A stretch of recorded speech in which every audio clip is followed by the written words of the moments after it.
votes before closure of the poll, that is 5 p.m. The total elector turnout was accordingly 98.2%. Only one ballot box was used for the poll, which was sealed immediately after the close of poll at 5 p.m. in the presence of the authorized representatives of the contesting candidates and election observers. The counting of votes commenced at 6 p.m.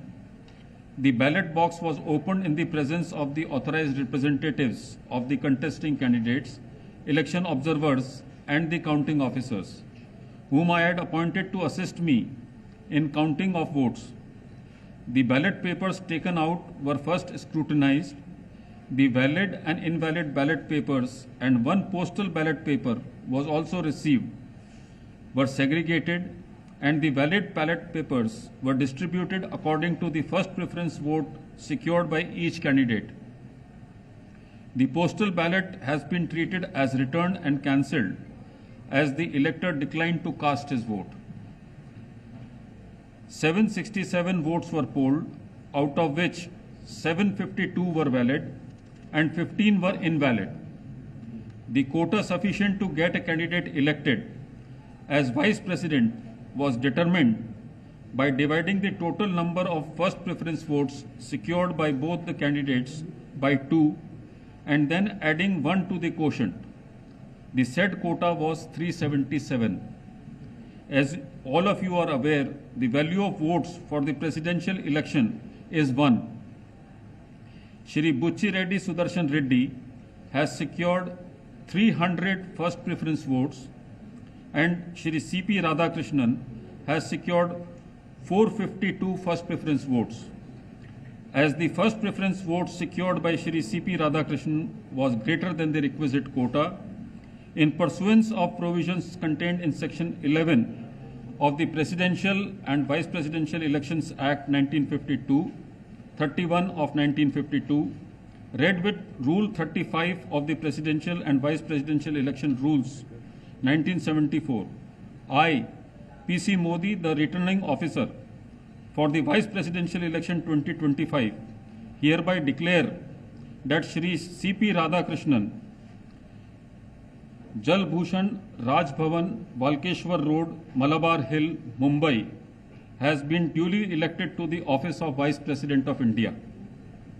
The result is being sent to the Election Commission of India and the Ministry of Law and Justice as per the extant provisions under Section 12 of the Presidential and Vice Presidential Election Act 1952 and Rule 35 of the Presidential and Vice Presidential Election Rules 1974. Overall, the 17th Vice Presidential election was conducted in a free, fair, and orderly manner.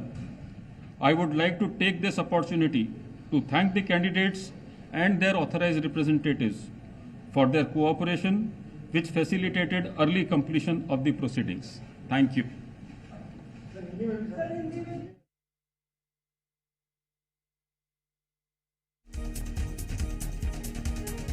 राष्ट्रपति चुनाव पर इस वक्त की बड़ी खबर आपको बता रहे हैं। एनडीए के उम्मीदवार सीपी राधाकृष्णन देश के नए उपराष्ट्रपति चुने गए हैं। उपराष्ट्रपति चुनाव पर प्रेस कॉन्फ्रेंस कर यह ऐलान किया गया।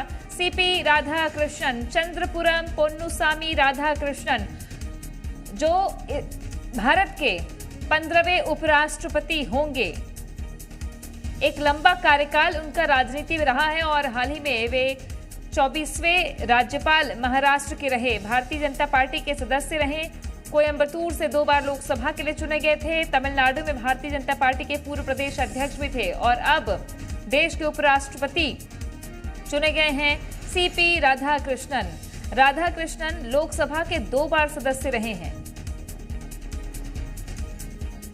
और जैसा कि माना जा रहा था कि एनडीए के उम्मीदवार की जीत होगी, क्रॉस वोटिंग की भी संभावना, आशंका जताई जा रही थी।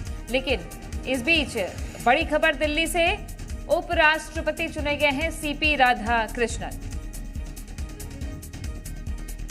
निर्वाचन नियम 1974 के नियम 35 के साथ पठित राष्ट्रपतीय और उपराष्ट्रपतीय निर्वाचन अधिनियम 1952 की धारा 11 के अंतर्विष्ट उपबंधों के अनुसरण में मैं पीसी मोदी उपराष्ट्रपति निर्वाचन 2025 के निर्वाचन अधिकारी एतद द्वारा घोषित करता हूं कि श्री सीपी राधाकृष्णन भारत के उपराष्ट्रपति के पद पर विधिवत निर्वाचित हुए हैं। धन्यवाद।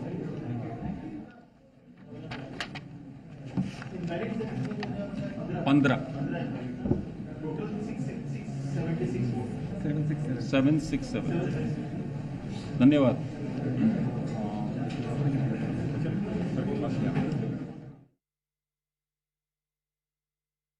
गठबंधन के उम्मीदवार बी सुदर्शन रेड्डी से था। 452 मत कुल सीपी राधाकृष्णन को मिले हैं। बहुमत 385 का, लेकिन 452 मतों के साथ सीपी राधाकृष्णन लीड करते हुए अब उपराष्ट्रपति चुने गए हैं। 300 वोट इंडिया गठबंधन के उम्मीदवार बी सुदर्शन रेड्डी को मिले। अब देश के 15वें उपराष्ट्रपति चुने गए हैं सीपी राधाकृष्णन।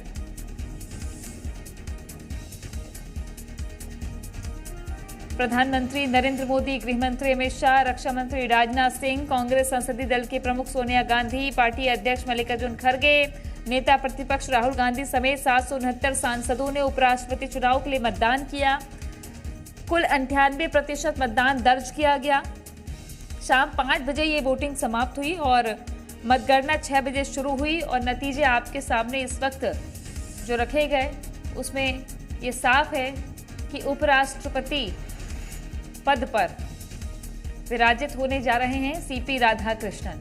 एक लंबा राजनीतिक कार्यकाल है सीपी राधाकृष्णन का।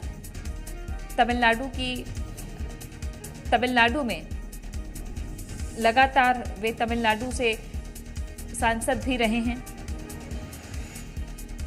16 साल की उम्र से ही वे संघ से जुड़ गए थे। कोयंबटूर से वो लोकसभा के भारतीय जनता पार्टी की तरफ से सांसद रहे हैं। एक बड़ी राजनीतिक हस्ती, देश के 15वें उपराष्ट्रपति चुने गए हैं सीपी राधाकृष्णन। एनडीए के उम्मीदवार, इससे पहले महाराष्ट्र के राज्यपाल रहे सीपी राधाकृष्णन।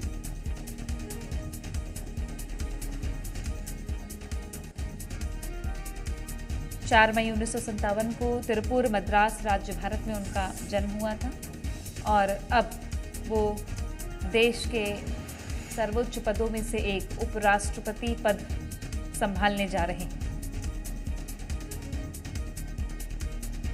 सुदर्शन रेड्डी के बारे में अगर देखा जाए तो उन्हें 300 मत मिले। 300 वोट बी सुदर्शन रेड्डी को मिले हैं। 452 वोट सीपी राधाकृष्णन। बहुमत के लिए 385 मत चाहिए थे। कुल 769 मत पड़े हैं उपराष्ट्रपति चुनाव में, जिसमें से 452 वोट सीपी राधाकृष्णन को मिले। सुदर्शन रेड्डी को 300 वोट मिले। हालांकि इसके पहले काफी रणनीति बनाई गई थी। ब्रेकफास्ट पर चर्चा हुई, विपक्ष ने अलग चर्चा की, सत्ता पक्ष ने अलग चर्चा की और सत्ता के गलियारों में ये बात भी चल रही थी कि एनडीए के ही उम्मीदवार की जीत होगी। जिस तरीके से वोट पड़े हैं वो काफी फासला दिख रहा है एनडीए के उम्मीदवार और इंडिया गठबंधन के उम्मीदवार के बीच में। 452 वोट सीपी राधाकृष्णन को, 300 वोट बी सुदर्शन रेड्डी को और 15वें उपराष्ट्रपति चुने गए हैं सीपी राधाकृष्णन।